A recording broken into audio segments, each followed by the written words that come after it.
It's easy to look around and notice everything wrong in your city. In this podcast by Every Neighborhood Partnership, join Grace and Andrew as they invite friends, activists, pastors, leaders, and city workers to discover what's good in the neighborhood. Join us for insightful conversations that will encourage you to see your city and its people in a new way.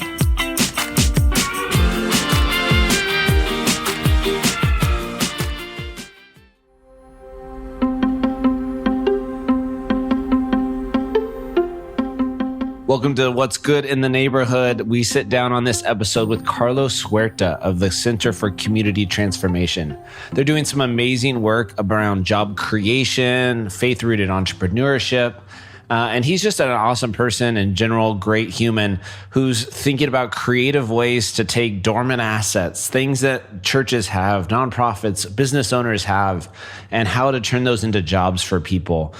So we're going to explore deep both the history of our valley and the problems, but also what we can do to think differently about economics, the power of business, and how that can be used for good. So tune in.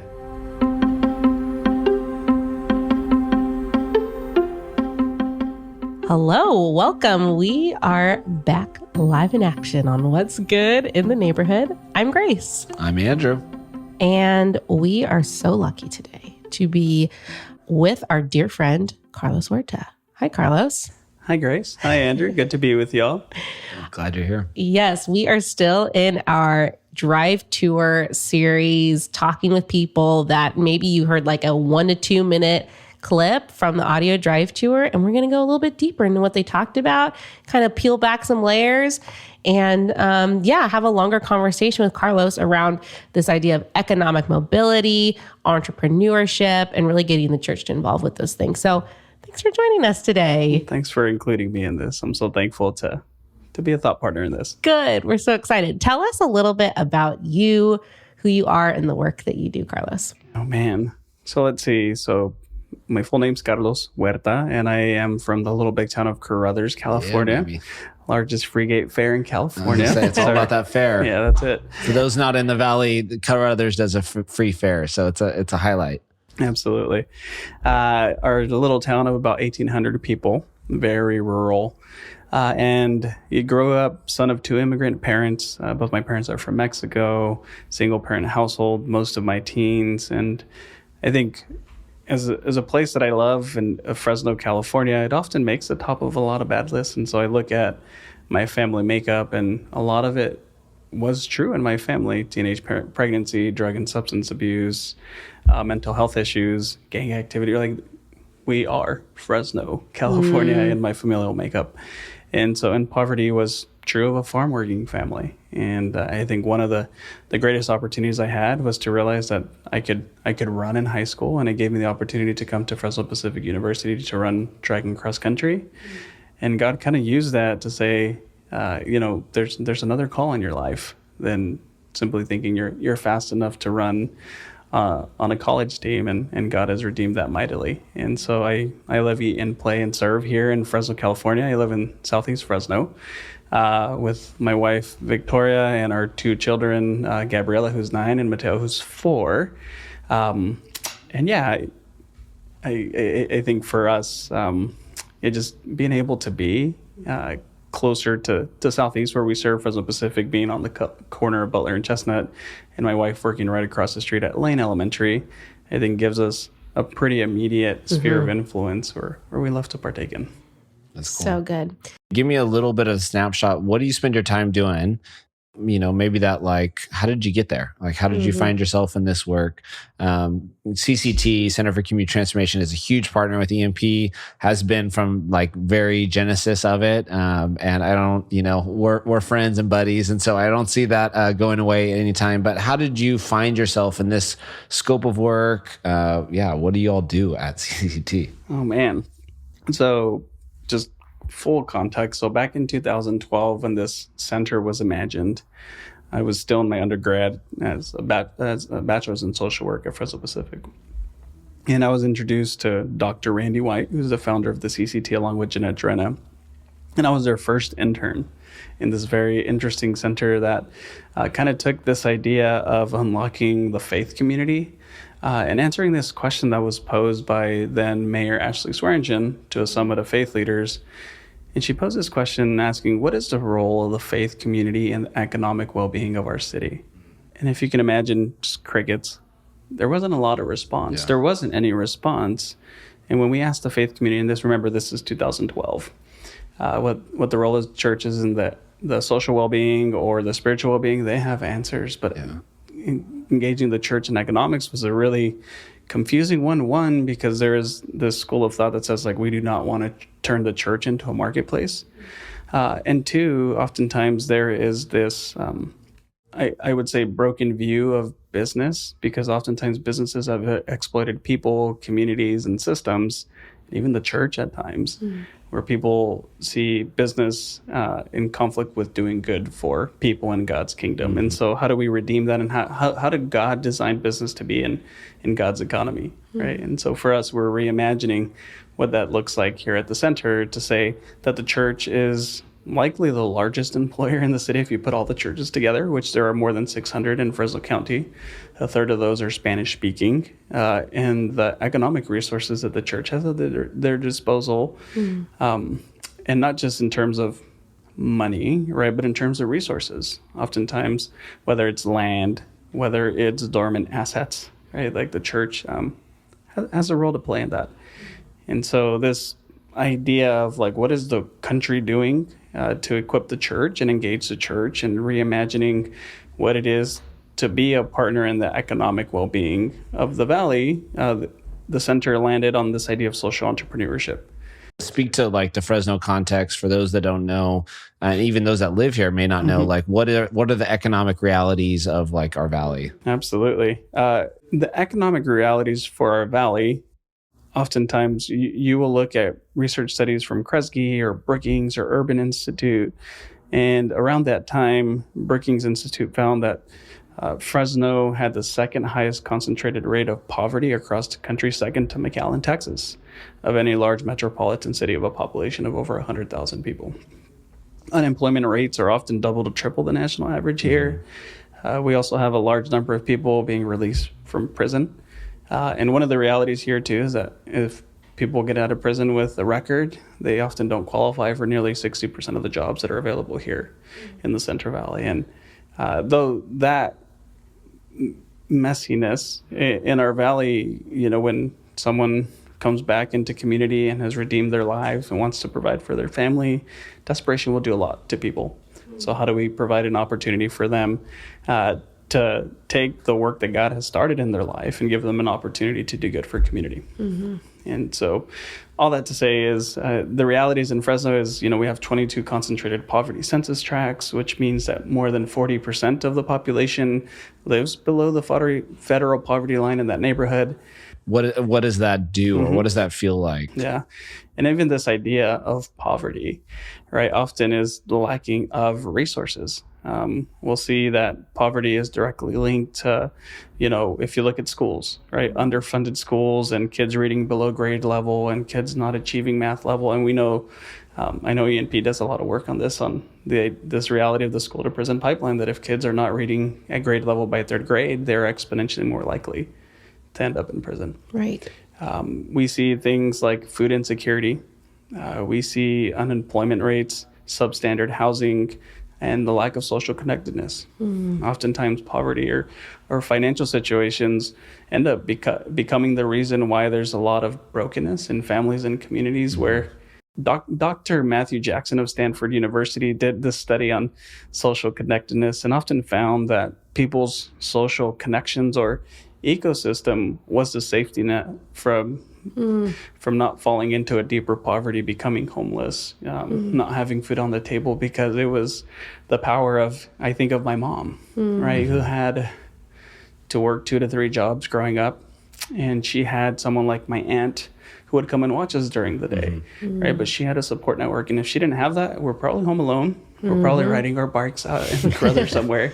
And who knows what trouble we would have caused or gotten into. But just kind of this power of social mobility, social connectedness, and how connected social ecosystem is to economic mobility as well. Yeah. How did we get here? Has Fresno always been this way? Is this just this, we talk about like the broken things, the bad parts or whatever. Has it always been that way, or are we in a new era of types? Yeah. I mean, we can trace this back all the way to the inception of Fresno, and we often see this term of redlining. And even in my thesis time, doing the research behind industrial land zoning, and oftentimes where industrial land zones were planted here, and you'll see that most of the time they're south of McKinley, and they're West Fresno, South Fresno, Southeast Fresno. And you look at some of the research from like the Central Valley Health Policy Institute and find that people that are living below McKinley usually live 5 to 10 years less than people north of Shaw. And that's the industrial implications that we've placed on their well-being. And so this redlining often created pockets where we said we're going to put people of color in this neighborhood, in this neighborhood, in this neighborhood. And I have maps that display that.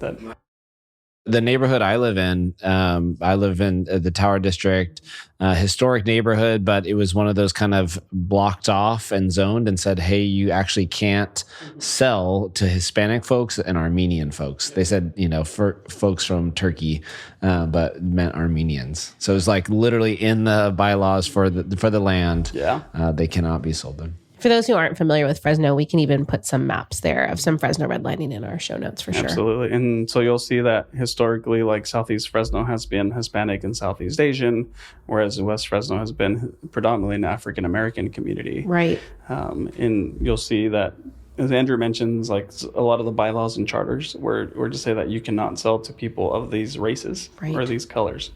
And that was very true, especially as we saw things like Fashion Fair being developed in the 60s and 70s along with Woodward Park, and say who could live here and who we will not sell to. And so all of a sudden you have this disparity. And if we look at a national context, I look at someone like Milton Friedman, who was a lead economist in the 70s and 80s, and he said something so profound that I feel like changed the landscape, and we see the way it changed the landscape. And he simply said that the sole responsibility of business is to drive shareholder profits, right? It's to say that you need to be profitable so that your shareholders make more money. And that really changed the way business did. And we saw this trajectory between very high income households and the disparity that grew with very low income households in that time. And so that gap continued for the next 50 years. And so how did we get here? I think some of this national tension behind, carrying less staff and paying lower wages and subjectively speaking to what our current context is and what the cost of living is, to making sure that our shareholders are making plenty of money. You're literally prioritizing, right, a certain segment or growth. You prioritize growth over the well-being of the communities you're in, or even like a national vision, right? There's no moral vision behind that framework. Absolutely. Right. And so all of a sudden you have a city like Fresno that often... and you look at our economy, we are the breadbasket of the world, but our neighbors go hungry, right? And you have, the agriculture industry that does rely on oftentimes an immigrant workforce or a low-wage workforce. And things, when we look at like research studies that has been done of Fresno as well, we see that 50% of jobs don't qualify as what would be called good jobs, right? They lack safety nets to, provide people things like insurance or ability to climb up the economic ladder where minimum wage or even below minimum wage, where some of these workers are making $3 to $5 an hour, right? And they're working 12 to 16-hour days. Like, is that just? And I feel like the church has a role in that. So speaking to that, as you've begun to, and, this is the work that you guys are already always doing, just for those that don't maybe have some of that context, you guys are doing classes, launching kind of like a, Spark Tank is like a Shark Tank without teeth, where you're trying to spur innovation. You're giving businesses the tools they need through classes and workshops and trainings and all that kind of stuff. What from the faith vision like motivates the work that you're doing? Why do you think entrepreneurship, the power of a job, like why are these things important, and not just like important, but like part of what God is doing, or at least inviting folks into? When I think of our theological foundation, I think of one specific story in Scripture, and I can pull multiple, but the one that always pops up to me is 2 Kings 4, and the story of the widow's oil. Mm-hmm. And you have this woman who rolls up to Elisha, S-H, guy after Elijah, and she comes to him in a crisis and says, my husband has died. He had a ton of debt. The creditors are here to take my children away. Like, man of God, like, please help me. And I find this story to be so profound because I often think of Elisha walking through the hood. He's made his face present, where this woman knows who to go to for help. And talk about a call to the church, right? To say, like, do they know where to go? And oftentimes they look at the church and say, like, that is a trusted institution in neighborhoods. Like, that's where people are going to stabilize their lives. And this woman comes to Elisha, I need help. And Elisha doesn't pull out the MasterCard and said, I got you, right? He simply asked, well, how can I help you? What do you have in your house? And this woman, like I probably would in my time of crisis, said, I have nothing. Like, I just came to you for help. Like, why are you asking me what I have in my house? And Elisha's posture didn't just jump and respond. He waited a little bit. And then the woman realizes, I have a little bit of olive oil, a jar of olive oil in my household.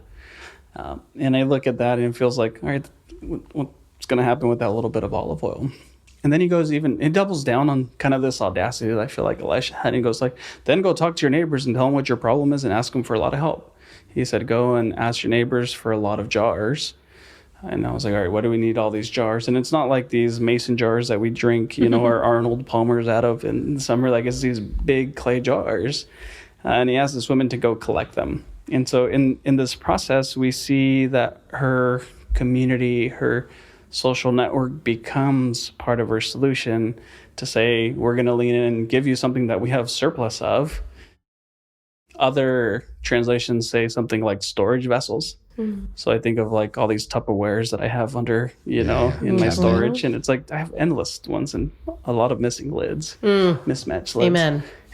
And so then you come back to the story and you see Elisha then tells her, go then, close the door behind you, and you and your children go and pour until there's not an empty jar left. And so Elisha creates this roadmap for this woman to say, close the door, go to work, create a process to say, we fill this jar, put it to the side, and now we're out of jar. And so there's this process and this roadmap that oftentimes I don't feel like happens to folks, where like we collect people. Like here in Fresno, in our context in 2012, we were having a lot of pastors come to CCT saying that people are coming to the doors with the reality that they just got out of prison and no one will hire them. And so what else do? They refer them somewhere else and then probably never hearing from this person again. And so a lot of churches were uncomfortable with that, to say like, I want to know that this person got a job. I want to know that this person's life is stabilized. And that's where social entrepreneurship came in. And after this process happens, they fill out these jars. The woman comes back to Elisha and he says, now go and pay off your debts and you and your sons can live on the rest. And that is so profound to me, because theologians will argue that Elisha just created this small cottage industry for this woman who's now the provider of oil for her neighborhood or for her community.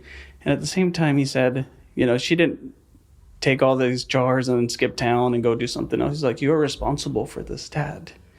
And at the same time, like, I didn't pay off your debt originally. Like, I needed something long-term, because you can, like, at the context, her children were probably too young to work.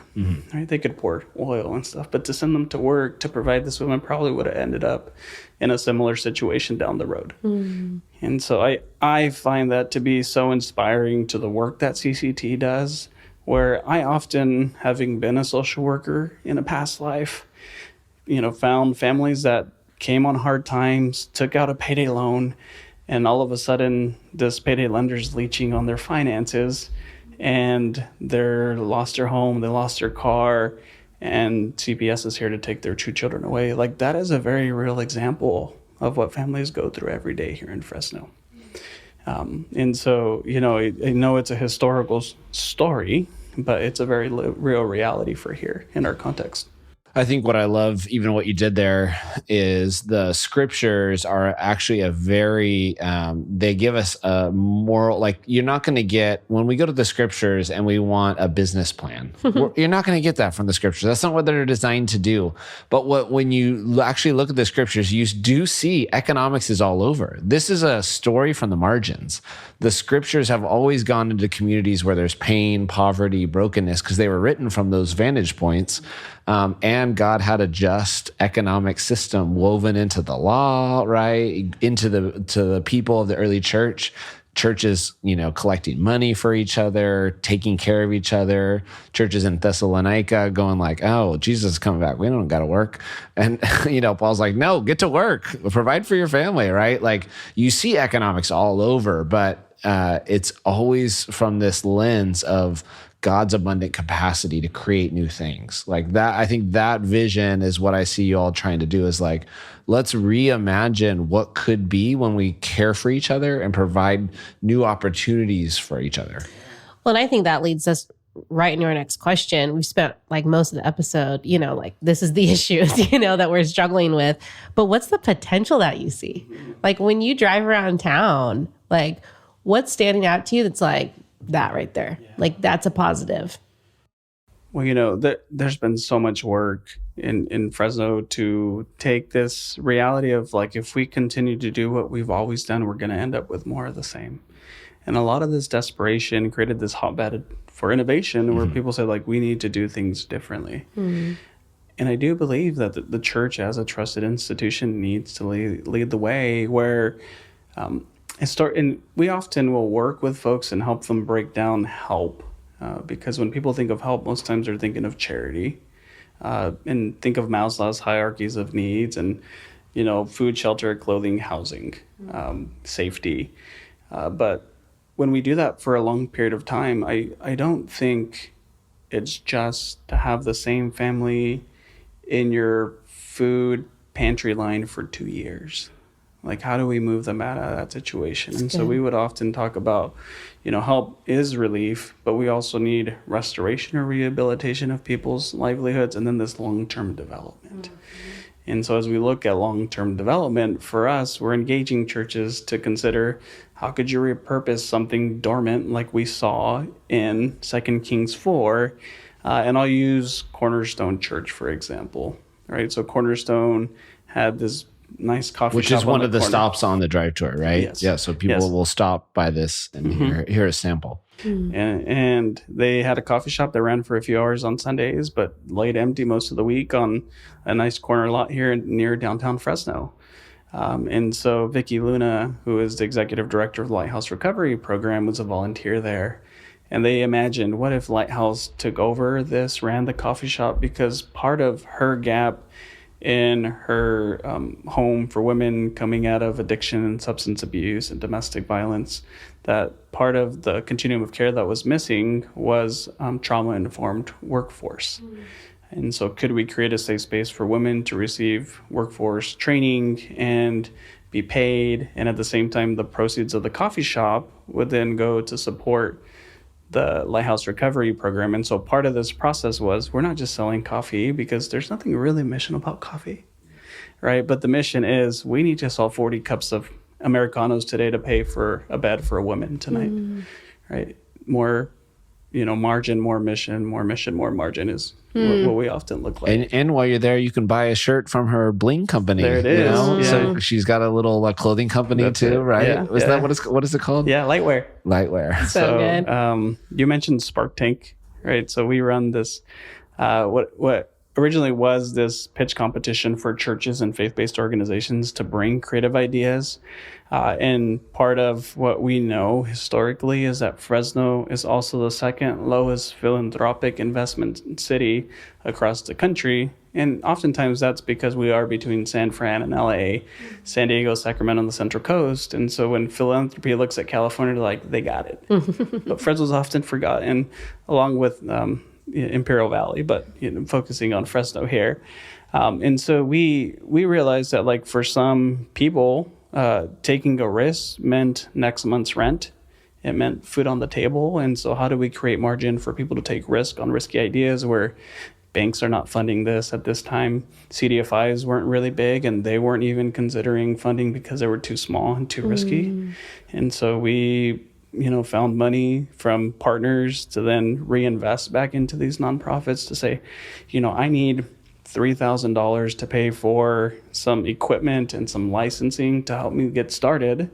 And after 6 months, I'll be able to make what I need to open up and scale my operations.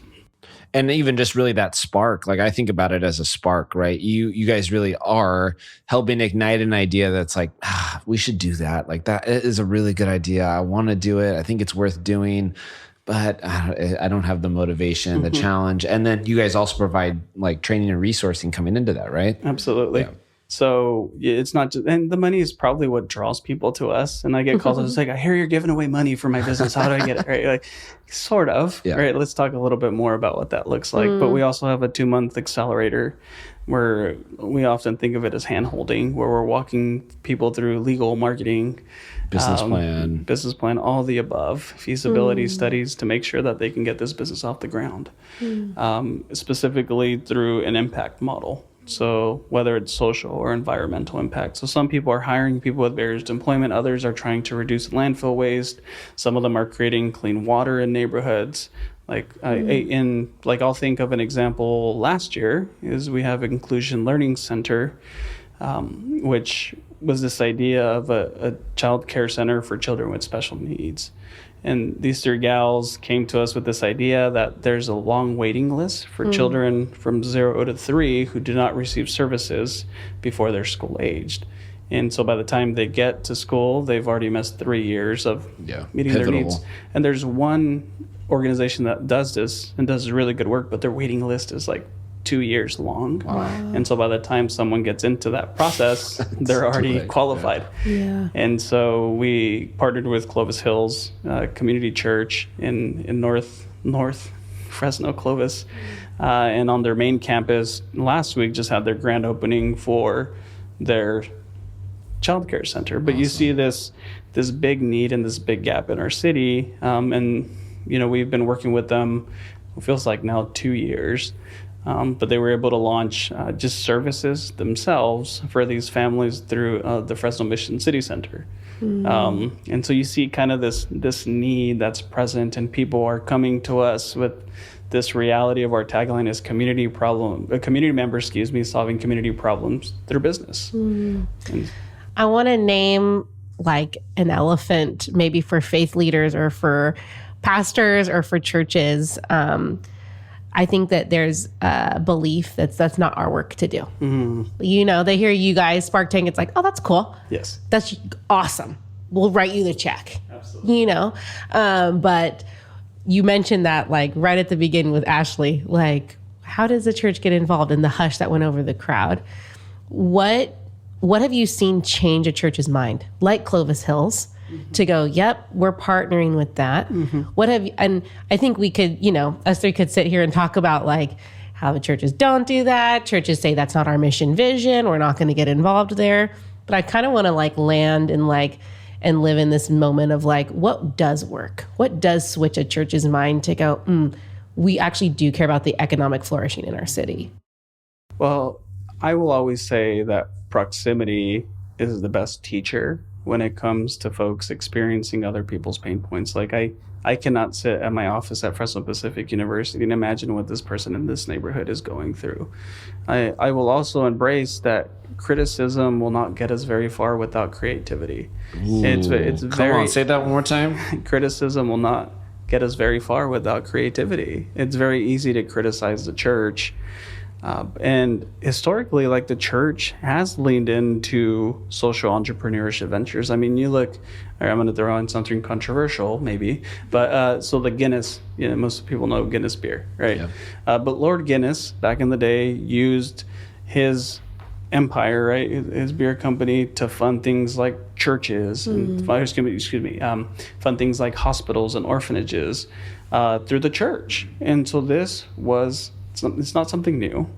We also look at someone like St. Basil, who at this time was using things like blacksmithing and using other business entities that would also fund things like hospitals and orphanages and women home care, whatever was needed. St. Basil was using the church, right, the monks and the folks that were in those monasteries to do work in the community to fund these big projects. So it's not something that the church hasn't done. That's good. Yeah. And so again, I think for us, even embracing, like, how do we not just sit here and criticize the church for not doing things, but how do we engage? Again, I come back to 2 Kings 4, these dormant assets. It's like, hey, church, like, do you realize, like, you have a space in your back room that's only used for 4 hours a week? Like, could an entrepreneur use it as storage or as an office space, right? And also generate a little bit of income for a church. Right now, churches are just the reality of, like, church attendance is going down, church membership is going down. And so they're looking at alternative revenue streams to provide, some income for the church. But I've also heard from churches, like, I don't know, like in your churches, if you see this, or church, like these pew sitters that oftentimes are really hard to engage in the church, who like have been there for 3 years, and it's like, hey, will you serve coffee? Well, I don't really want to get here early. Hey, will you do the nursing? Well, I don't really like children, right? There's folks like that in our context who, for some way, shape, or form, don't want to do those things. But we've seen time and time again when these churches say, like, hey, we're starting a landscape company, we're starting this moving business, that this CPA, this lawyer, this doctor, finally for the first time feels like they can reconcile their professional giftings in being able to serve in the church.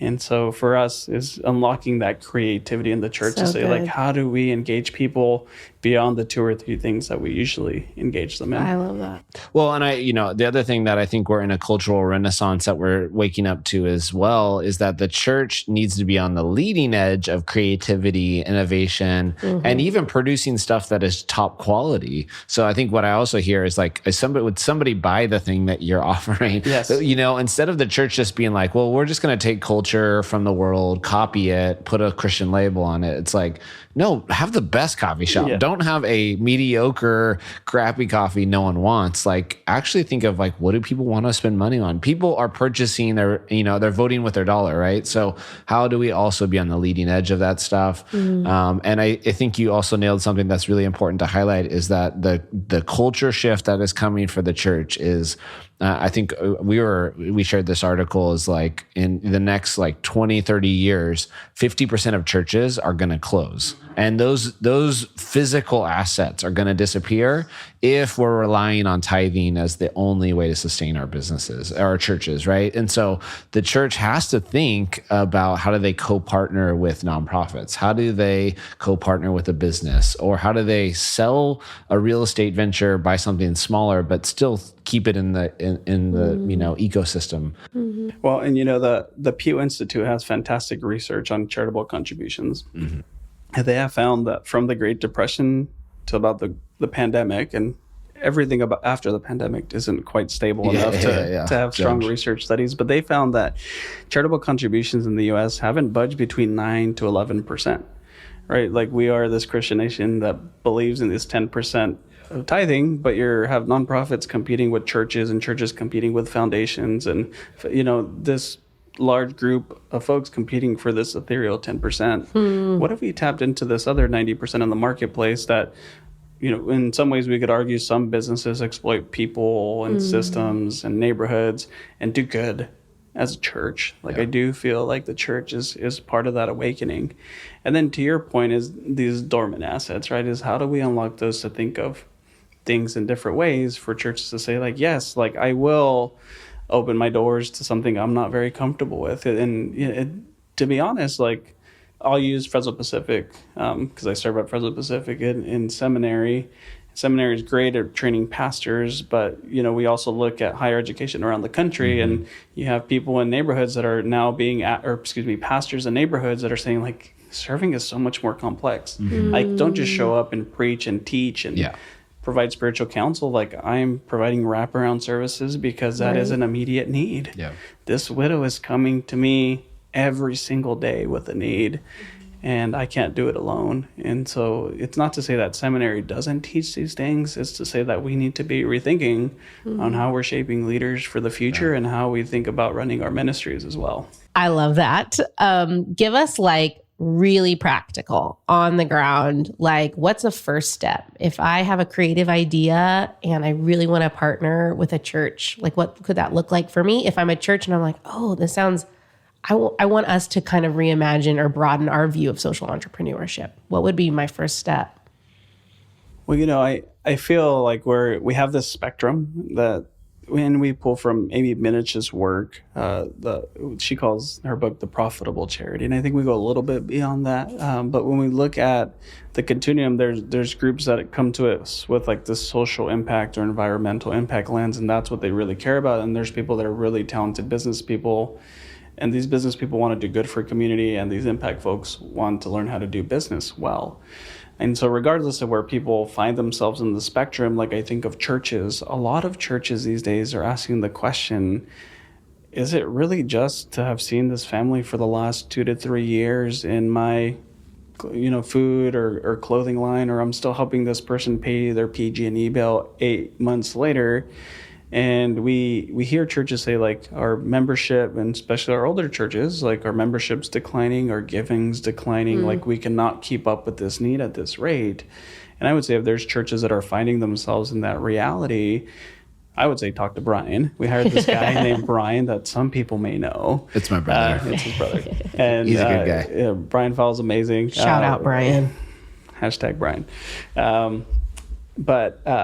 When I think of the work at CCT, like Brian's a really good connector in helping people to identify like what assets do we currently have and what can we do? Because a lot of the time these churches, like while they might not have monthly donors, like they have space, they have liquid assets, they have physical assets that they can leverage for good. And so then how do we pull in, like a local church that says like, okay, I don't want to keep doing this forever because I don't feel like I'm moving the needle in these people's lives. Well, let's explore that. And can we tap into not just the need, but also looking at these assets? Think of this woman, right?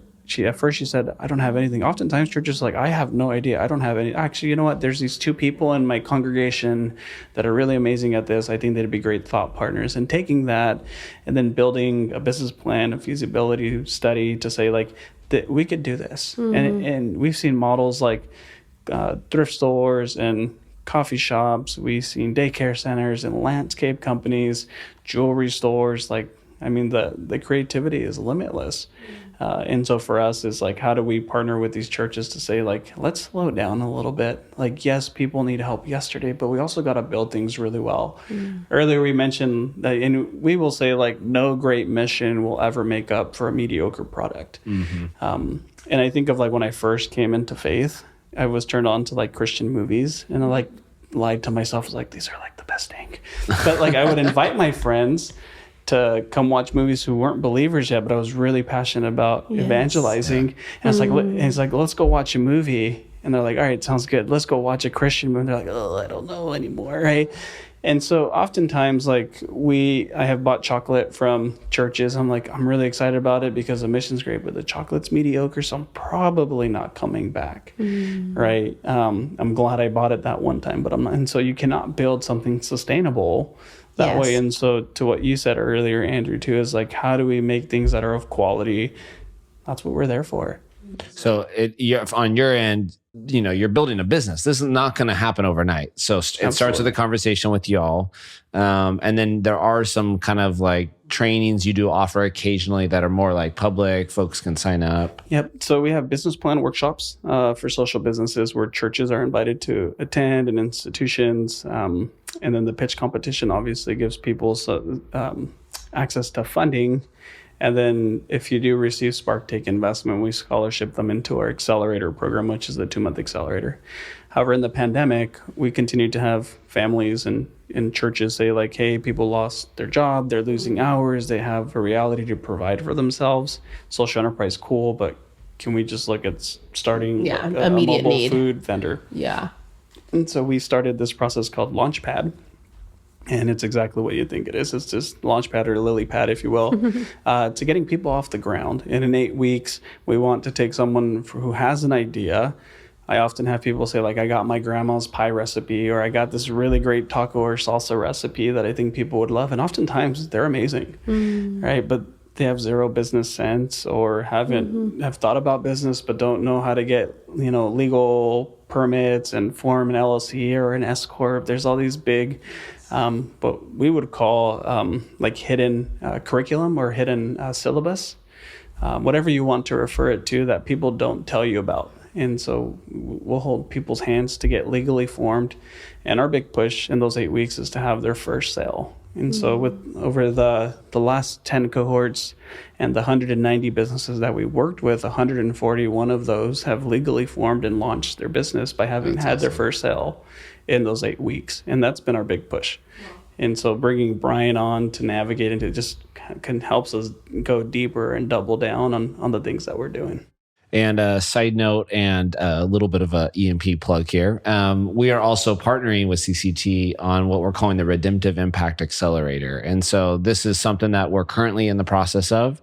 We have 10 nonprofits who are all going through, we did a weekend training, Thursday, Friday, Saturday, and then are now in the process of a 14-week, basically nonprofit boot camp, and really, we're sharing our bumps and bruises, learning lessons, but, some of these, are really young. Some of them have been around for 50 years, but are in a season that they need to innovate. And, we know that like nonprofit leaders, we feel this, like often are isolated, they're alone. They don't have you got to run a business. It's running a business. It's a nonprofit. And so there's nothing that does that really well in the Central Valley, and especially nothing from a faith-rooted perspective. So absolutely, it's been really fun to partner with you all on that. Yeah, no, and thank you for bringing that up. And, through Launchpad, through Social Enterprise Academy, we had a lot of nonprofits coming to receive business training.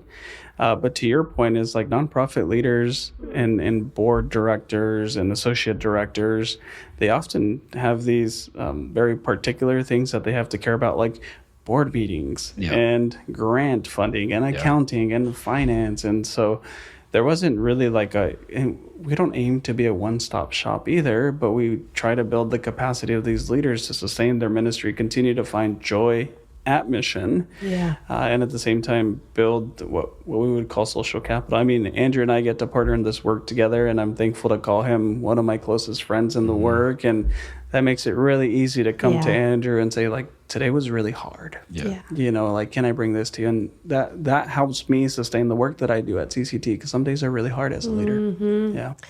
I love that so much. I think it also just speaks to, and Andrew, you mentioned this on past episodes, just like what was also like the way that's been paved before y'all. And now as the next generation, you have each other. And hopefully you're doing that for the next people that come after you. So thank you so much, Carlos. We covered a lot of territory. We did. So much territory. Friedman to, local issues. I love it.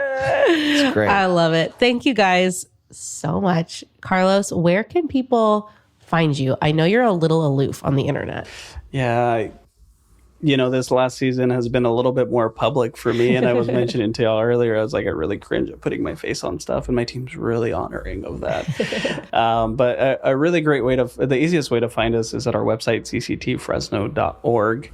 CCT is short for Fresno Pacific University Center for Community Transformation at the Fresno Pacific Biblical Seminary. Very short. I like that. Yes. By our legal name. Good. And so it's cctfresno.org. And we just have an amazing team that loves to serve and partner with y'all. And I know we talked mainly about economics, but we do a lot of capacity building for-profit entities, for nonprofits now through the Redemptive Impact Accelerator. as well as all the programs we have for churches and the work that we get to do with the ENP and community schools and the school districts that we work with up and down the valley. We really just scratched the surface of CCT. So I would recommend subscribe to their email newsletter so you can get everything, follow what they're doing. And then, of course, make sure you download our drive tour. So Carlos has 2 different stops on the tour. One was Cornerstone, and another one we didn't mention was World Impact, a church that also has a gym in it. And so we talk a little bit about that. So go to Voice Map, download that app, and then download and purchase our drive tour so you can, get to tour the city with you. Mm-hmm. What a joy. Thanks for joining us, everybody. Yeah, thanks. All right. Thank y'all. Thanks for tuning in. If you want to find out more about EMP, you can visit us at everyneighborhood.org or follow us at EMP Fresno. Every Neighborhood Partnership and this podcast exists to activate, equip, mobilize, and transform here in Fresno and beyond. If you liked what you've heard, please share and review what's good in the neighborhood wherever you listen. We'll see you next time.